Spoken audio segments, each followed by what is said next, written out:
Hello everyone, welcome to the Future Academy. We are here for your better future. Let's learn, let's start the video. तो आज के इस video में हम chapter number 16 पढ़ेंगे जिसका नाम है चोरी, और इस चैप्टर को लिखा है यशपाल जैन ने। यशपाल जैन का जन्म हुआ था 1912 को और उनकी मृत्यु हुई 2000 की साल में। वो अलीगढ़ जिले के विजयगढ़ कस्बे के रहने वाले थे। बाल साहित्य पर उन्होंने काफ़ी कुछ लिखा है। उनके साहित्य में बाल मनोविज्ञान की कहानियां भी लिखी है उन्होंने, और सन 1990 में उनको भारत सरकार की तरफ से पद्मश्री प्राप्त हुआ है। तो आपके सिलेबस में काफ़ी सारे राइटर हैं जिनको पद्मश्री मिल चुका है, तो आपको ये लिस्ट याद रखना है कि किस किस को पद्मश्री मिल चुका है। अजंता, इलोरा, अहिंसा और भारत के यात्री इनकी ख्यातनाम कृतियां है। और यहाँ इस चैप्टर के अंदर उन्होंने ये समझाने की कोशिश की है इस कहानी के जरिए कि नौकर हमारे परिवार का अंग होता है और हमें उसके साथ आत्मीय व्यवहार करते हुए उसको स्वीकार करना चाहिए। हम जो गाते हैं वह नौकर को भी मिलना चाहिए ताकि मानवीय सौहार्दपूर्ण वातावरण घर में सुख शांति और आनंद बना रहे। इस संदेश के साथ एक परिवार की कहानी यहाँ सुंदर ढंग से प्रस्तुत की गई है। तो चलिए हम इसको चैप्टर को देखते हैं। उससे पहले अगर आप इस चैनल पे नए हैं तो प्लीज इस चैनल को सब्सक्राइब कीजिए। वीडियो अच्छा लगे तो लाइक कीजिए, दूसरों के साथ शेयर भी कीजिए ताकि और लोग इसके साथ जुड़ सके और इसके थ्रू पढ़ाई कर सके। और प्लीज कमेंट सेक्शन में अपना नाम भी लिखिए ताकि मुझे पता चले कि आप मेरे रेगुलर व्यूअर्स हैं। प्लीज आप कमेंट कीजिए ताकि मुझे भी अच्छा लगेगा, मोटिवेशन मिलेगा। Thank you so much for support me if you already subscribe my channel. कमरे को साफ कर झाड़ू पर कूड़ा रखे। जब बिंदु कमरे से बाहर निकला तब बरामदे में बैठी मालती का ध्यान उसकी ओर अनायास से चला गया। उसने देखा कि एक हाथ में झाड़ू है पर दूसरे हाथ की मुट्ठी बंदी है और कुछ पीछे की ओर जानबूझकर आड़मेल कर ली गई है। मालती को लगा हो न हो कमरे से बिंदु कुछ लाया है। उसने कहा, बिंदु। 2 कदम पर बिंदु, पर उसने मानो मालती की आवाज सुनी ही न हो। वह चलता ही गया, बल्कि मालती ने देखा कि उसकी पुकार पर बिंदु की चाल में कुछ तेजी आ गई है। गुस्से में भरकर उसने कहा, बिंदु, ओ बिंदु, ठहर, कहाँ जाता है? इतना कहना था कि बिंदु तो दौड़ने लगा और वह गया। मालती ने संदेह की पुष्टि के लिए यह सब काफी था। उसने तेजी के साथ कहा, सुनते हो जी, देखो बिंदु कुछ लिए जा रहा है, जल्दी आओ। नंदन अपने कमरे में बैठा अपने पत्र के लिए कुछ लिख रहा था। मालती का यूं चिल्लाना उसे अच्छा नहीं लगा और उसने चाहा कि टाल दे, पर मालती माने तब न। एक सपाटे में वह कमरे में आ गई और बोली, झटपट उठो, देखो बिंदु मुट्ठी में दबाए कुछ ले गया है। नंदन ने कलम एक और रख दी और जैसे किसी ने जबरदस्ती पकड़कर उठा लिया हो वह उठा। कमरे से बाहर आया तो देखता क्या है कि बिंदु लौटकर आ रहा है। एक हाथ में झाड़ू है, दूसरा रीता है और नीचे लटका है। उसने देखते ही मालती उबल पड़ी। क्यों रे बिंदु के बच्चे, मैं गला फाड़ती रही और तू रुका तक नहीं। बोल, हाथ में क्या ले गया था? बिंदु का चेहरा फक बोला, कुछ नहीं बीबी जी। झूठा कहीं का, क्यों रे, तेरे हाथ में कुछ नहीं था तो मेरे पुकारने पर फिर तू रुका क्यों नहीं? मालती ने रोषपूर्ण स्वर में पूछा। बिंदु से बोला नहीं जा रहा था, कहे तो क्या कहे। तब नंदन आगे बढ़ा, बोला, घबराओ नहीं, सच बताओ कि क्या ले गए थे? सच बाबूजी, मेरे हाथ में झाड़ू थी और कूड़ा था। फिर वही झूठ, मालती ने चिढ़कर कहा। इसे पुलिस में दे दो। लातों के देव कहीं बातों से मानते हैं। इस बेईमान के ऊपर गर छोड़ रखा है तो इसलिए कि चीज उठा कर ले जाए और ऊपर से झूठ बोले। नंदन ने मालती को शांत कर कहा, असली बात जानने का यह तरीका नहीं है। फिर बिंदु को उसने प्यार से समझाया और कहा, मैं तुमसे कुछ कहूंगा नहीं, ठीक ठीक बताओ कि क्या ले गए थे।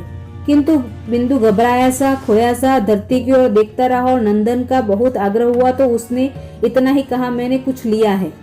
नंदन फिर भी खिजा नहीं, बोला, अच्छा चल देखूं तू कूड़ा कहाँ फेंक आया है।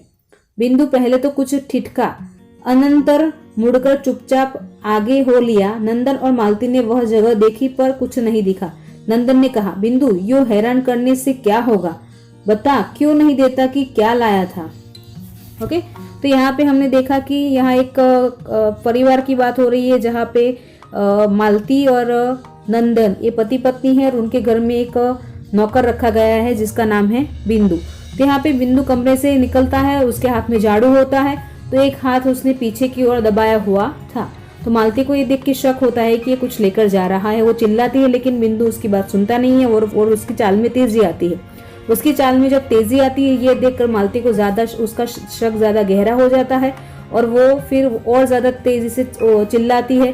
फिर भी उसकी बात न सुनकर बिंदु वहां से भाग जाता है। ये सब देखकर मालती गुस्से में आ जाती है और वो अपने पति के पास जाती है, नंदन के पास, और कहती है कि चलो उठो और देखो ये बिंदु कुछ लेकर गया है। और वो बहुत ज्यादा गुस्से में थी। वो कहती है चलो जल्दी जल्दी देखो तो सही कि क्या लेकर गया है। तब नंदन को ये सब चीजें अच्छी नहीं लगती। वो कहता है कि उसके साथ अच्छे से व्यवहार करो, वो भी एक परिवार का हिस्सा ही, ऐसा वो मानता है। तो वो उसको नहीं उठना होता है, लेकिन फिर भी मालती उसकी पत्नी होती है, उसकी जिद के आगे उसको झुकना पड़ता है। वो खड़ा हो जाता है वहां पे और बाहर आके देखता है तब तो बिंदु बाहर से लौटकर वापस आ रहा होता है। तो यहाँ पे वो प्यार से उसको पूछता है कि तुम बताओ कि तुम क्या लेकर गए थे। तो यहाँ पे बिंदु बहुत ज्यादा डरा हुआ भी है और वो कुछ बोल ही नहीं रहा, उसका चेहरा फीका पड़ गया है। तो यहाँ पे वो कहता है कुछ नहीं बाबूजी, मैंने कुछ नहीं लिया। तो यहाँ पे उसकी ऐसे बोलने पर मालती बहुत ज्यादा चिढ़ जाती है और वो कहती है कि क्यों झूठ क्यों बोल रहा है, मैंने तुझे देखा और तू रोका क्यों नहीं अगर तूने कुछ नहीं लिया था तो। ये सब वार्तालाप होता है। तब नंदन को ये अच्छा नहीं लगता है, वो मालती को चुप कराता है। बिंदु से पूछता है कि तुम सच सच बताओ क्या लेकर गए थे, मैं तुम पर कभी गुस्सा नहीं करूंगा, कुछ भी नहीं करूंगा, तुम बस बताओ कि क्या लेकर गए थे। तो यहाँ पे कहता है कि अच्छा चलो तुम मुझे वहां ले जाओ जहाँ तुमने कूड़ा डाला है, कचरा डालने के लिए तुम गए थे, वहां तक मुझे ले जाओ। वहां जाकर देखते हैं तो वहां पर तो कुछ होता ही नहीं है। फिर नंदन उससे प्यार से कहता है कि ऐसे हैरान करने से क्या होगा, तुम सच बताओ, तुम बताते क्यों नहीं कि तुम क्या लेकर गए थे, तुम्हें कोई डांटने वाला तो है नहीं। अब आगे देखते हैं। बिंदु के होठ खुले जैसे कुछ कहना चाहता हो पर फिर बंद हो गए। हाँ कहो, रुक क्यों गए, नंदन ने शांत स्वर में कहा। बाबूजी। बिंदु फिर चुप हो गया। शाबाश, कहो कहो। बाबूजी, थोड़ी सी मेवा नीचे पड़ी थी, मैं उठा लाया। बिंदु कह तो गया पर जैसे वह अनुभव कर रहा हो कि दुनिया का जाने कितना गहरा पाप उसने कर डाला है। मैं कहती थी ना, मालती बोल उठी। फिर यह कुछ न कुछ ले जरूर आया है, देखा मेरी बात सच निकली ना। मेवा का तुमने क्या किया बिंदु, खा ली इतनी जल्दी? बिंदु झूठ मत बोलो, सच बता दो।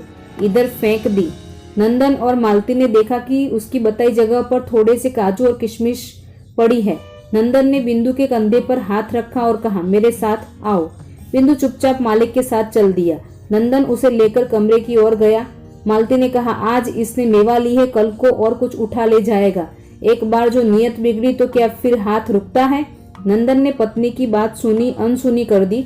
बिंदु को साथ लेकर कमरे में गया और कनस्तर खोलकर उसमें से एक मुट्ठी मेवा उसके हाथ में देते हुए बोला, बिंदु लो, खा लो। पति के इस नरमी के व्यवहार से मालती आग बबूला हो गई। बोली ऐसे ही तो नौकर बिगड़ते हैं, उसे कुछ कहना तो दूर उल्टे उसकी खुशामद कर रहे हो। नंदन मुस्कुराया, बोला मालती चोर बिंदु नहीं है, हम है। हम क्यों ऐसी चीजें खाएं जो सबको नहीं मिलती, इससे तो चोरी की भावना को जन्म मिलता है। हम लोग रोज मेवा खाते हैं। एक दिन इस बेचारे का मन चला गया और थोड़ी सी ले ली तो क्या हो गया। मैं कब कहती हूँ कि कुछ हो गया, बात मेवा की नहीं है, नीयत की है। इसका जी चला था तो मांग लेता, मैं न देती तब कहता। घर में 50 चीजें रहती है, यो तो जिस पर मन आएगा उठा कर ले जाएगा, और एक दिन यही होना है, वह न करेगा तो तुम करवाओगे। मालती यह बात नाराज होने की नहीं है, सोचने की है। जब तक सब चीजें सबको नहीं मिलती चोरी बंद नहीं हो सकती। चोरी अच्छी नहीं है पर आज की स्थिति बड़ी लाचारी की हो गई है। नंदन ने समझाते हुए कहा, देख लेना एक दिन यही बिंदु घर से ट्रंक उठाकर न ले जाए तो मेरा नाम मालती नहीं। इतना कहकर मालती रसोई में चली गई और नंदन पुनः अपनी कुर्सी पर आ बैठा पर मन उसका दूसरी ही दिशा में चल रहा था। थोड़ी देर वह सोचता रहा, फिर उसने विचारों को समेटा और लेख पूरा करने में लग गया। लेख पूरा हुआ तो काफी देर हो चुकी थी। वह उठा और सीधा रसोई में पहुंचा। देखता क्या है, मुकी मालती सिल पर चटनी पीस रही है। नंदन ने कहा, बिंदु कहाँ है? मैं क्या जानूं, तुम जानो और तुम्हारा लाडला बिंदु जाने। उसे निकाल दिया, निकालने वाली मैं कौन होती हूँ? कब से नहीं है, तभी चला गया था। नंदन थोड़ा हैरानी में पड़ा। मालती ने पुनः कहा, तुम यहाँ के नौकरों को जानते नहीं, अपने घर में भी उनका हाथ रुकता नहीं। कुंदन के यहाँ कितना अनाज भरा है, फिर भी एक दिन आंख बच गई तो काका के यहाँ से गेहूं ले ही गया। नंदन जानता था कि बहस का अंत नहीं। उसने बात आगे नहीं बढ़ाई और तौलिया उठाकर स्नान करने चला गया। स्नान करने के बाद उसने भोजन किया। तो यहाँ पे बिंदु को जब नंदन सहलाकर पूछना चाहता है, प्यार से पूछना चाहता है, तब बिंदु उसको बता देता है कि बाबूजी थोड़ी सी मेवा नीचे पड़ी थी तो मैं उठाकर ले गई। फिर नंदन पूछता है कि तूने उसका क्या किया, तो वो कहता है थोड़ी सी खा ली। तो फिर उस वक्त जब मालती गर्म होती है तो वो कहता है कि थोड़ी मैंने वहां फेंक दी। तो यहाँ पे नंदन क्या करता है कि उसको कहता है कि चलो तुम मेरे साथ चलो, और उसको अपने उस किचन में लेकर जाता है और उसको मुट्ठी भर की मेवा दे देता है। तब मालती बहुत चिढ़ जाती है और वो कहती है कि तुम्हारी ऐसे तुम उसको सहलाओगे तो ही ये बिगड़ता जाएगा। तो नंदन उसको कहता है कि तुम ये चिल्लाने की बात नहीं, ये समझने की बात है कि हम ऐसी चीजें खाएं क्यों जो जिससे दूसरे को न मिलने पर उसका मन ललचाए। हमने उसके साथ शेयर नहीं किया, उसको नहीं दिया, इसलिए उसका मन बिगड़ा और उसके मन में खाने की इच्छा हुई।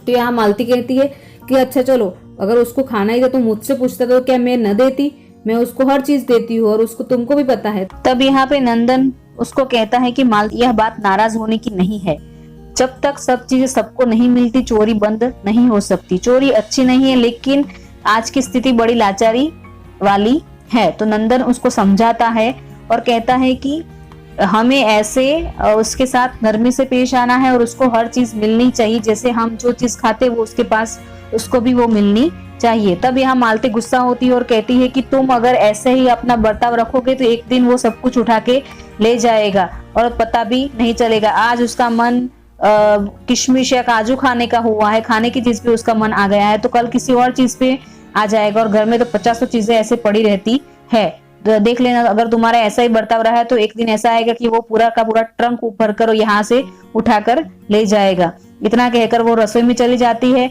और नंदन अपनी कुर्सी पे जाके बैठता है। वह उसका दिमाग अभी उसी चीज में हो रहा है, लेकिन फिर वो अपने ख्यालों को थोड़ा समेटता है और फिर लिखना शुरू करता है। तो यहाँ पे मालती रसोई करने चली जाती है तो वो वहां रसोई में बिजी हो जाती है और यहाँ पे नंदन अपने काम में बिजी हो जाता है। फिर वो अपना लेख पूरा करता है तो वो आता है और कहता है कहाँ बिंदु कहाँ गया। तो मालती कहती मैं क्या जानू, तुम जानो। तो नंदन को लगता है कि कैसे कहीं मालती ने निकाल तो नहीं दिया, तो वो पूछता है कि तुमने निकाल दिया उसको। तो मालती और चिढ़ गई है और वो कहती है कि निकालने वाली मैं कौन होती हूँ। और वो दोनों वार्तालाप करते, लेकिन फिर उन दोनों के नंदन को लगता है कि इस बहस का कभी अंत होने वाला नहीं है। तौलिया लेके वो स्नान करने के लिए चला जाता है। आगे देखते हैं। दोपहर बीती और शाम होने आई, फिर भी जब बिंदु न लौटा तो मालती के मन को अच्छा नहीं लगा। चौके में अब भी बिंदु का खाना पड़ा था। जब झूठ बोला तो क्या, आखिर बालक ही तो है, बेचारा भूखा जाने कहाँ भटक रहा होगा। कई बार कमरे में से बाहर आकर मालती ने बिंदु को देखा, फिर बगीचे का एक चक्कर लगाया कि कहीं पेड़ के नीचे पड़ा सो न रहा हो, पर बिंदु वहां कहाँ था जो मिलता। मालती आकर पलंग पर पड़ गई और अपने को कोसने लगी कि जरा सी बात को इतना तुल क्यों दिया, थोड़ी सी मेवा ले गया तो क्या गजब हो गया था। सोचते सोचते देर हो गई, वह उठी और सहन में टहलने लगी। इतने में कुंदन उधर से निकला तो मालती ने उत्सुकता से पूछा, कुंदन तुमने बिंदु को देखा है क्या? बिंदु? कुंदन बोला, अरे वह तो नदी वाली कोठरी में पड़ा है। मालती तत्काल पैरों में चप्पल डालकर बाहर हो गई। लौटी तो बिंदु उसके साथ था। बाप पकड़कर नंदन के कमरे में ले गई और बोली, देखी तुमने इसकी बात, यहाँ से गया है तब से वहाँ कोठरी में पड़ा है। नंदन ने कहा, क्यों रे, वहाँ क्या कर रहा था? बिंदु चुप। मैं पूछता हूँ वहाँ क्या कर रहा था? फिर चुप। अरे बोलता क्यों नहीं, मुंह में जबान नहीं है? बिंदु की आंखें डबडबाई। मालती ने कहा, इसका पागलपन देखो, सवेरे से कुछ नहीं खाया और भूखा प्यासा वहाँ पड़ा है, चल खाना खा। नंदन ने कुछ कहने से पहले ही वह उसे चौके में ले गई और स्वयं परोसकर उसे खिलाने लगी। बोली, भर पेट खा लेना, भूखा मत रहना। नंदन ने पत्नी की बात सुनी और एक प्रसन्नता भरी मुस्कुराहट उसके चेहरे पर दौड़ गई। तो यहाँ पे जब दोपहर हो जाती है, शाम हो जाती है, फिर भी बिंदु वापस नहीं आता तो मालती के मन को अब अच्छा नहीं लगता। वो भी उसको अपने बेटे की जैसे रखती थी तो उसको ये चीज अच्छी नहीं लगती और वो अपने आप पर फिर गुस्सा होती कि यार उसने क्या इतना थोड़ा सा मेवा ही तो लिया था और क्या ज्यादा कुछ ले तो नहीं गया था, तो क्यों मैंने इस बात को इतना ज्यादा खींचा और ये बहस इतनी बढ़ गई कि वो यहाँ से चला गया। और उसको अभी चैन नहीं हो रहा था। वो बगीचे में जाकर देखा थी कहीं पेड़ के नीचे सो गया हो, तो वो वहां पर देखा थी तो पर वहां बिंदु था नहीं। फिर वो पलंग में आके बैठती, फिर भी उसके दिमाग को वो शांति नहीं मिल रही थी। फिर वो सोचते सोचते वो वहां पे देर हो जाती है। फिर फिर से वो घर के बाहर टहलने लगती है। उस इतने में ही उसको कुंदन दिखाई देता है। तो कुंदन को देखते ही वो पूछती है कि कुंदन तूने बिंदु को देखा है? तो कुंदन वहां कहता है कि हाँ, वो तो नदी वाली कोठरी पे वहां पड़ा हुआ है। तो मालती चप्पल पहनकर तुरंत वहां जाती है और उसको वहां से उठाकर लेकर आती है और उसको अपने साथ लेकर आती है और तुरंत नंदन के पास लेकर जाती है। और नंदन के पास जाकर वो बोलती है कि देखो ये क्या कर रहा था, ये वहां नदी किनारे वाली कोठरी में जाके पड़ा है और सुबह से उसने कुछ भी नहीं खाया है, भूखा प्यासा वही पड़ा है। तो यहाँ पे नंदन उसको डांटते हुए बोलता है कि क्या कर रहा था तू बिंदु वहां पे? तो बिंदु कुछ बोलता ही नहीं है। फिर उसकी आंखें भर जाती, 2-3 बार नंदन के पूछने पर उसकी आंखें भर आती है और उसकी आंखों में ऐसे आंसू डबडबा कर आ जाते हैं। तो मालती उसको, नंदन कुछ कहे उसके पहले ही मालती उसको खींचकर वहां से ले जाती है और चौके में उसको खाना परोसती है और अपने हाथ से खिलाती है और बोलती है प्यार से कि भरपेट खा लेना, भूखा मत रहना। तो नंदन उसकी पत्नी को ऐसे देखता है और उसकी बात सुनकर उसके चेहरे पर एक मुस्कान आती है और वो उसके मन में एक प्रसन्नता भर जाती है। तो यहाँ पे ये चैप्टर के जरिए हमें राइटर यह कहना चाहते हैं कि जब तक सबको घर में परिवार वाला माहौल नहीं मिलेगा, नौकर हमारे परिवार का एक अंग ही होते हैं, और जब तक हम उनको परिवार का अंग नहीं मानेंगे तब तक ये चोरी बंद हो सकती नहीं। हमारे घर में अगर वो रह रहे हैं और हमारे लिए काम कर रहे हैं तो वो हमारे घर के सदस्य जैसे ही है, तो हम जो खा रहे हैं उनको मिलना चाहिए। अगर वो चीज उनको मिलेगी तो फिर चोरी की कोई बात आती नहीं है। तो इस छोटे से पाठ के जरिए, इस छोटी सी कहानी के जरिए हमें राइटर बहुत कुछ अच्छा सिखा जाते हैं। आई होप कि आपको इस वीडियो के जरिए इस पाठ को समझने में आसानी रही होगी।